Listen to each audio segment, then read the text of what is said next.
Will Ferrell and Adam McKay have produced tons of comedy classics together, but their partnership and their friendship came to a halt in 2019. The duo first connected while working at Saturday Night Live in the mid-1990s. Ferrell joined the show as a cast member in September 1995 for the series' 21st season, while McKay came on board as a writer. The comedy partners met while working at SNL in the 90s. After the show was almost canceled following season 20, McKay and Ferrell helped revitalize its appeal along with new cast members Daryl Hammond, Sherry O'Terry and David Koechner, and new writers Steve Higgins, Paula Pell, and Colin Quinn. The pair's first collaboration after their SNL exit, Anchorman, The Legend of Ron Burgundy, raked in more than $90 million at the box office and became a fan favorite, landing on several lists of best comedies of all time. McKay and Ferrell officially founded Gary Sanchez Productions, named after a fictional character, the Paraguayan entrepreneur and financier, named Gary Sanchez.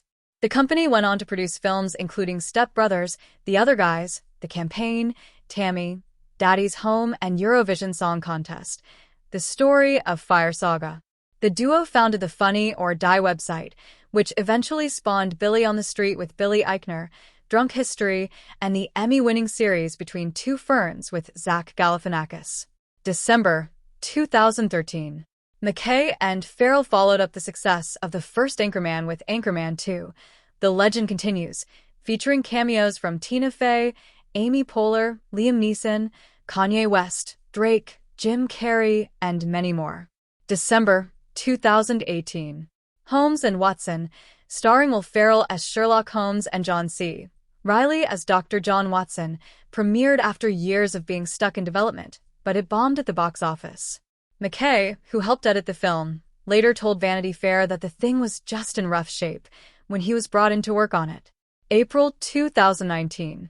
After expanding to produce TV shows, including Succession and Motherland, Fort Salem, the twosome decided to dissolve Gary Sanchez.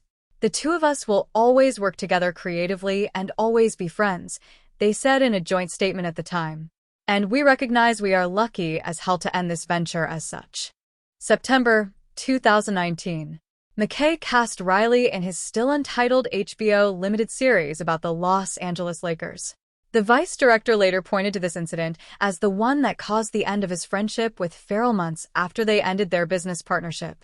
October 2019. McKay launched his own production company, Hyperobject Industries, and entered into a 5-year first-look deal to develop content with HBO and HBO Max. November 2021. During an interview with Vanity Fair, McKay explained why he thought the Riley casting in the Lakers series hurt his relationship with Ferrell. The Stranger Than Fiction star first found out about the news via Riley, who called him to let him know that he'd gotten the part. "I've kept up on how I handled that," McKay explained. "It's the old thing of keep your side of the street clean. I should have just done everything by the book."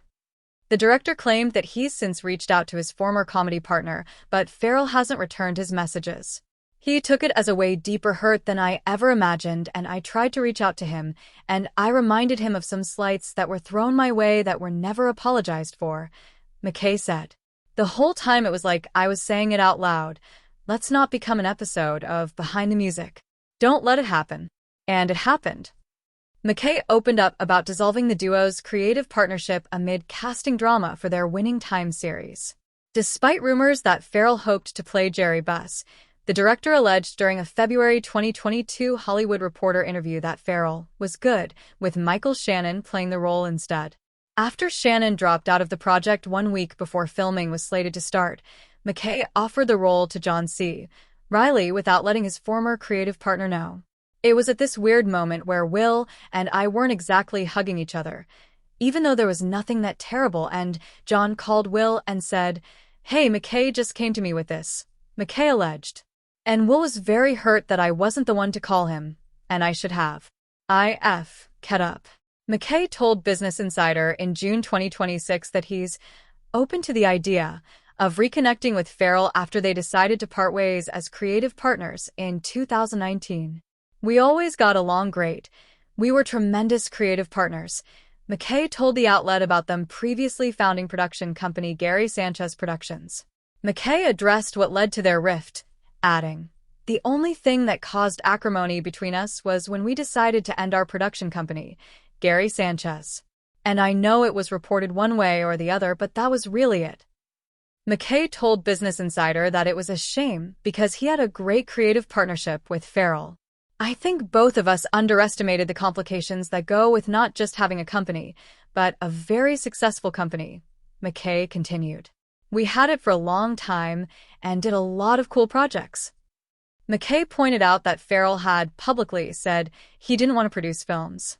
So, he was always half in and half out, but then he would love it and be proud of the company, but by the end, he wanted to move on, he said. He added, "It had become too much extra work. It was never his passion. I was really the one who wanted to produce, but a movie star's life is very different than a writer-director's life.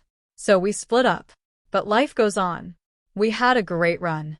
McKay clarified he had no hard feelings, noting, "Who knows? We'll see what happens."